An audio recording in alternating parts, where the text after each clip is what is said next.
Welcome back, everyone. We are here playing Bubble Bobble in the background for you while we talk about the Fnaf movie. We know you've all been wanting to hear our opinions on it. You've been itching and scratching our opinions on it. They did not play that song, by the way. We think they could get the rights to it because it is just an actual, like... Because, like, how could they not play that song? I was literally waiting the entire movie. And then by the time, like, even by the end, I was like, really? No art? Well, they wouldn't do art. It would just be the actual song. Yeah, but no, it was not in there. No, anyway, that movie, we both really enjoyed it. It was really fun. I was very impressed with how they made it good for a broad audience. Yeah, still I have very limited knowledge about it. Yeah. Salvy is a Giga fan. Seen every Game Theory episode known to man. Played all the games. I've not played all the games. You've played at least one game. I've played one game with you. That's it. I'm not a player. I'm just a theorist. Yeah, true. Salvy's laptop cannot run Steam games. So. We hate Steam games. No, what I would say is I was very impressed with the way that they were able to shape the story to get like first just showing all the animatronics killing people, right? To just have like a bunch of randoms go in there, and then they go apeshit, you know? And they get like Foxy running at the camera. They get the cupcake. They get Bonnie, teleported behind you and all that. Cupcake's like the one character who I was like, who the fuck? Because they're not in the game number one. I was assuming, so. Well, I think she could just hold it. But maybe, it's not an enemy. It's kind of a later thing. But then it's not just that for the whole movie. Then it changes, and you actually get like 10 minutes where the Fazbear crew are like the good guys, and they're like having fun with them. Literally squad. Yeah, literally squad. It's like, oh, they're so cute, and like the whole audience was like, oh, like during certain things. Because what I said this to Quinn is we all like those characters. Like at this point, like they are just fan favorite characters. So we don't want to just watch them kill people for 90 minutes. We want to see them like as good guys. Yeah, because that's what they are. They're just kids of ghosts. Yeah. Spoilers. By the way, that's in the trailer. That's in the trailer. But I think in the trailer, I didn't even watch it, but I just heard the line like, "So killed zombie children in robot things," and she goes, "Yeah, basically." Like that's just they explain it to the audience. Right. Like this is what Five Nights at Freddy's is. Right. But yeah, so you get that like 10 minutes where it's super relaxed, and it's like, oh, like Freddy is hugging the girl, and they're making a fort, and it's really cute. And then it goes back to them being scary again, because that's what you want from a movie like this. You just want to see the sights, you want to hear the sounds. So if you could make a story that works in good times and bad times with these characters. I was very impressed with the movie. I kind of thought it was just going to be like mid. And like if it was just jump scares and scary the whole time, no. Yeah, it was fun. Was it a cinematic masterpiece? Why Five Nights at Freddy's? It's a cinematic masterpiece. No. Video essayists are cracking their knuckles. But it was good. I as a not very much of a fan, I found it really easy to follow all the way up until the end, and then the end, it kind of just felt like evereverything happened all at once. Yeah, I was like, what the fuck is going on? Yeah. Like, why did Homeboy just basically jump in the suit that kills him? Also, that's just his suit. That's the suit. How did he like kill this guy's brother over in fucking Nebraska? And they both happen to move here and meet each other. Like what? Like how does any of that fit together? Yeah, that's the kind of stuff you expect not to make sense. Yeah. So spoilers for the movie, obviously. I mean, I'm sure. Whoa, no! But in the very beginning, the main character Mike is looking for a job, and then the career guy like realizes who he is, being the brother of a guy he's killed, so that he sends him to Freddy's, and he's the owner of Freddy's. And there's two reasons why it's really obvious that he is Purple Guy or William Afton. He was, back in my day, he was just Purple Guy. Now he's actually got a first and last name, but no, it's very obvious that he's Purple Guy because number one, he wears a purple tie, which is like, I like they did that, because then for someone like me, I instantly was like, oh, okay, I know who this is. Purple guy, yeah. purple tie. And exactly. And then another thing is, there's no one else in the movie who could possibly be him. There's just not enough characters. If you think about it for 2 seconds, he's the only one that could, like, the big reveal takes off that helmet. Like, he's the only one it could be. So, so I didn't mind that they kind of worked him away for real ones to know who he is. And he was very intimidating. Like, when he pulls up in the finale, and he's all hunched over and looks like 10 feet tall, he's scary, you know? Yeah. So, I really like that. And I was like, that was kind of hype when he first walked out in the suit. Oh, like, yeah. the entire time, like, well, not the entire time, but they kind of kept bringing it up, like, it's the Golden Buddy or whatever. And I was like, who, you know, what's that all about? Yeah. Where's this guy? And I knew what it was. And then, I did, and then he rolled up, and that was... Yeah, no, that was that was like such a hype moment. Like, oh shit, here we go. And like hype moments aside, I think this was like the most vocal crowd I've ever watched. The crowd was hype. Oh, we didn't talk about MatPat. Yeah. I'll let you tell it because I've been talking. Well, spoilers. He's in the movie. And he's cameo. Working, he's working in a diner, which I'm sure is what he would be doing if he never made any game theories about Fnaf. So. Boom, that comes around nicely. But yeah, I don't know. He showed up on screen and the entire theater just went wild. They were like, "Oh, it's him!" Like literally, someone yelled, "It's him!" Matt. And I don't know what he said because the crowd was so loud. Like he had barely any lines. Two lines, right? Yeah, he was just like the waiter. So he said something, no idea what it was, because the crowd was going way too wild. And then as soon as I could hear him again, he just went, "But that's just a theory." And he said it like so fast. What if they just shoehorned it in there? What if there was no context? He just said it. He just like said it didn't make sense. Yeah, no. Hey, I'll have some salt. But that's just a theory. Why would he be the one asking? No, someone else says he's responding to something.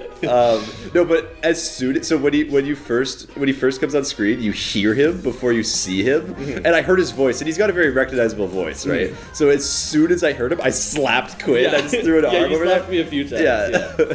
Well, I didn't have any other way to contact you. You know? I'm not gonna. Quinn! I didn't want to whisper. I hate that stuff. But I slapped Quinn, and then they show his face, and then the crowd was like, "Oh shit!" But so I was on the ball. So there's 2 cameos, right? I don't think there's any more than that because there's him, and then there's Corey X Kenshin, who I don't know. I don't know who that is.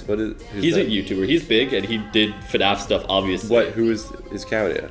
He was the taxi driver. Okay. I thought the taxi driver was somebody. Yeah. But I didn't know who. I didn't recognize like him. I also thought that, and then as soon as the credits rolled and I saw Corey X Kenshin, I was like, "That's who it is," because I vaguely recognized him. I could tell I've ever watched like a full video by him, but I think it was still cool that they got him in there. I heard some murmurs when he was on screen, and I could tell not the same as Matt. No, not the same as just some murmurs, but but I could tell like he was somebody because it was just a cameo. Some people do it. Also, okay, so there are jump scares, but not that many. The main like just cheap ass jump scare though is with Balloon Boy. Yeah, that was surprising. Who's the character from the second one. And it's just this little toy of him that's super creepy. And twice, Mike opens a locker, and it's this like huge zoom, like maximum zoom. So the Balloon Boy's creepy face takes up the entire screen, and with like a huge stinger, just boom, and then he jumps back, and it happens twice. He opens a locker and then like turns him around. Yeah, but it's just like a tiny figure of him. Like it's literally just a little toy. And it does. Funny. It's like the biggest jump scare in the movie. It's just so cheap. And then the credits start, which was. Living Tombstone, fucking Five Nights at Freddy's. Is this where you wanna be? Yeah, and so that was the credits song, and then it cuts off right before they say Five Nights at Freddy's, and it's a post. Or I guess during credits scene where it's just the taxi driver, and then someone knocks on the door. He's like, no, go away. And then the door opens, and he looks, and then it's just the Balloon Boy jump scare again. And he's just like on the seat, like the passenger seat. It's like, how did he open the door? That's pretty funny, just for no reason whatsoever. And it's literally like, it's not even canon. It's not a canon. It's not physically possible. It's like they literally just trolled. Yeah, the directors. Yeah, were like, it was just like that's such a and like that got a big laugh. Yeah, like everyone was laughing at that as like people start to get up and stuff. Yeah, and then at the end they also very much hinted towards that there could be a second one. Yeah, like, which I don't know. love that. Maybe it'll never happen, but like they made it so that it's possible. The little girl who's kind of the second main character, like the person the main character is trying to like save. Yeah. She says, "Can we go back?" And he's like, maybe." And then they show purple guy again locked away like he does. Yeah, but he's also like still partially alive. Yeah, because he is in the lore. He stays alive after that and stuff. So yeah, and I would not mind if they. I would watch a sequel. Yeah, I'd watch a sequel. I said it'd be cool if they did like instead of just going to FNAF 2, if they did like FNAF 5, because that's probably the most cinematic one with a lot of new animatronics and stuff and a cool premise. So I would think that'd be the easiest one to adapt as somewhat of a movie, but. Well, you are the expert. Yeah. I don't know anything about all that. But I did say it this episode, but I did watch a 9-hour complete FNAF lore recap, which was very good. I actually learned a lot that I had like new theories and stuff that make sense. My knowledge was like old school knowledge, like that MatPat knowledge. In a lot of the video, ever since you started working in that diner. a lot of the video was just like, MatPat sucks, this is totally wrong, everyone thinks this because MatPat said it, but it's wrong, and he proves it, and I'm like, oh shit, this guy knows what he's talking about. Yeah. So who would you want as a cameo, like if they do a sequel? Because obviously I think Markiplier would be a I was, my mind was blank when you just asked that, but Markiplier for sure, dude. That'd be so sick. I heard that he was supposed to be in it, but he couldn't because of like scheduling conflicts or something, which sucks. Because I'm sure the crowd would have gone mental. Oh my god! Because they went mental over everything. We only really talked about how they talked a lot during MatPat, but like anytime like Freddy, people were into it. Freddy, yeah, people were into it. Yeah, like in the cute section, there or whatever. And when William Afton pulled off the mask, like there were people, no way, or something. Like people were like. Which is kind of lame because it's so obvious. Yeah. My favorite was when somebody got stabbed and then someone in the back super loud went, "Oh no!" Like genuinely sounded so concerned. That made me laugh. Yeah, no, people like were into someone's mom or something. Yeah. No, it was good. Also, I was impressed with the way they did like the dead kids thing with like.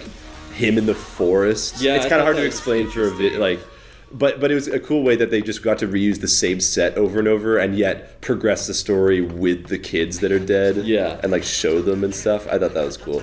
Yeah, I bet that took a lot of time to figure out how they were going to do that. Yeah, absolutely. I thought it was really well done. Like I said, it was super cohesive as like a non-fan, super easy to follow up until the end for me, and then it kind of because like, that's kind of what FNAF lore is like. It's a lot of stuff that makes sense, and then it's like, but his spirit is absorbed into the thing, and then he lives forever and is locked in a room, and they can't see him, and there's technology and magic and all this kind of stuff combined. Well, spoilers, but well, there's no real magic. It's kind of just like semi-magic, but anyway, and that's kind of what it kind of ends with, a little bit of that. But I mean, you explained it pretty well to me when I said, I have no idea. There's this thing at the end where she draws a picture and puts it on the wall, and then suddenly the animatronics can see Afton, and then they kill him. Mm-hmm. And Quinn explained it to me because earlier in the movie, the teacher says like, "Oh yeah, kids really connect with pictures more than sights, and like more than words." Yeah, more than words. It's the primary way they like learn and listen and stuff, or something like that. So they saw William Afton as just animatronic, but then she draws the picture of him killing them on the wall, and then they're like, "Oh," and then they're like, "Oh, duh, this guy, let's get a boy." That checks out. So that was good. Trying to think if there's anything else. I think overall really good movie for FNAF fans, as long as you weren't going into it expecting it to be like major lore heavy, like that, even which if would be you're weird. Not like a huge fan like me, but as long as you like know the series, you're gonna have a good time. Just the basics about it, I know Freddy and Chica and Foxy and Bonnie, so that's good enough. And it did like Foxy kills a guy by running really fast at them, like in the game and stuff. So it did enough to make it very, very similar. So I really like it. And like I said, I think the best part about the script is how they got them to be super scary and kill people, then really nice, so you get like that time having fun with them, and then back to being scary, and then being the good guys at the end when they kill the bad guy, because they are just a bunch of kids, right? Like that's the plot. So overall great movie. I'd say I don't know how to rank it out of 10, because I don't. Yeah, but I'd say kind like of a 8 out of tough 10. one. I don't know. Yeah, I thought it was 8 out pretty of 10. decent. Like, obviously, you got to be the right crowd for it. Like, I wouldn't recommend that movie to my mom necessarily. No, yeah. But like, yeah, if you're our demographic, I guess. If you're a gamer. Yeah. Thanks for watching, everybody. Go see the FNAF movie if you think it'd be fun. Good Halloween movie. We recommend it for sure. And yeah, I would hope in a couple of years there's maybe a second one. But if not, that's fine. It's whatever. chill. Yeah. Honestly, it was just cool to see those characters on the big screen moving around. That was kind of and hear those names. And Yeah, stuff. I wonder how it's gonna like sell long term because I haven't heard any like box office sales reports or anything. I hope so. I hope it does well. Yeah. Thanks for watching, everybody. We'll see you in the next one. I'm Goodbye.